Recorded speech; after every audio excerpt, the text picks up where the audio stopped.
Bicara tentang kemakmuran, apa yang membuat seseorang menjadi kaya raya? Apa yang membuat mereka bisa menghasilkan lebih banyak dari apa yang orang lain dapatkan? Oke, saya kasih tahu satu rahasia sederhana. Saking sederhananya banyak orang yang ragu atau bakal berkata, masa sih? Tambah satu lagi, sudah dikasih tahu sesederhana itu, terkadang gak semua orang mau melakukannya. Tapi baiklah, tetap aja saya akan buka rahasianya. Orang yang berpenghasilan banyak itu biasanya karena dia punya multiple streaming of income. Penghasilannya nggak cuma satu, dia punya banyak jalur untuk mendatangkan uang. Bahkan seorang miliarder pernah berkata kepada saya, tidak mungkin orang bisa kaya kalau sumber pendapatannya cuma dari satu sumber dan cuma itu aja. Mulai paham? Jadi dari mana penghasilan Anda selama ini? Sudahkah Anda memiliki lebih dari satu jalur penghasilan? Nah, ini pertanyaan yang terakhir itu. Kita semua terlahir tidak membawa uang. Kita sekarang memegang uang sejumlah tertentu karena ada cara atau jalan uang datang ke kita. Untuk sebagian orang, uang datang lewat orang tuanya, jadi dikasih uang oleh bapak ibunya. Misalnya kita dulu suatu anak-anak atau kita sebut sebagai kaum the have. Sebagian lagi, uangnya datang dari jalur bekerja. Karena bekerja, kita mendapat uang.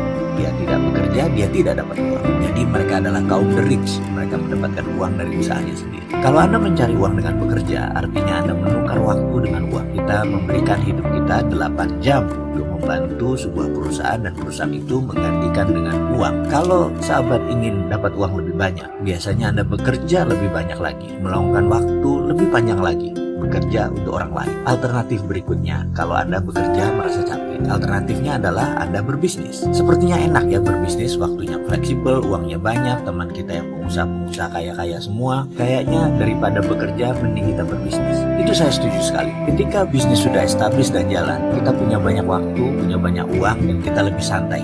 Yang menarik, tahukah teman-teman bahwa fakta daripada bisnis 90% mati di tahun pertama. Ini kenyataan. Bisnis tidak segampang itu. Bisnis yang gagal jumlahnya 10 kali lipat dari yang berhasil. Kenapa demikian? Karena bisnis adalah satuan yang kompleks. Kalau tadinya Anda bekerja, Anda umumnya mengurusi satu bidang, spesialis dan expert di sana. Ketika bisnis, Anda hampir mengurusi semuanya. Anda harus cari modal, Anda harus membunuh karyawan yang sakit, Anda harus menegur karyawan yang nakal, Anda harus bernegosiasi dengan supplier, Anda harus memasarkan, Anda harus orang, Anda harus melakukan sales pitch, Anda harus mengatur keuangan, Anda harus mengatur kualitas produk, Anda harus menghandle komplain pelanggan, dan seterusnya dan sebagainya. Daftar itu masih panjang lagi. Jumlah orang yang menjadi depresi karena gagal bisnis jauh lebih banyak dibanding yang berhasil. Bahkan orang yang stres gara-gara bisnis jauh lebih banyak dibanding mereka yang bekerja. Jadi lebih senang bekerja, lebih mudah bekerja untuk mendapatkan uang. Kita perlu menyadari hal ini dan tidak mulai bisnis karena emosi. Cuman karena kita pikir kayaknya enak berbisnis itu. Bisnis kalau modal berani doang, modalnya nafsu pengen kaya doang, malah bikin susah nanti di ujung-ujungnya. Jadi kalau Anda menguasai ilmu bisnis, bisnis bisa menjadi tambahan jalur uang yang cukup menjanjikan. Syaratnya tadi, menguasai ilmu bisnis. Jadi kalau Anda belum paham ilmu bisnis, ada solusi satu lagi, yaitu Anda manfaatkan jalur uang dari bisnis juga. Tapi dari bisnis yang sudah jalan, bisnis yang sudah profit, bisnis yang sudah ada pelanggan, bisnis yang sudah ada omset. Kita invest aja di mereka, bantu mereka mengembangkan bisnisnya, bantu mereka scale up. Nah, untuk hal ini sebenarnya saya punya kabar bagus, cuman saya belum boleh ngomong sekarang. Weekend kemarin adalah weekend paling exciting sepanjang tahun ini bagi saya. Sudah lama saya tidak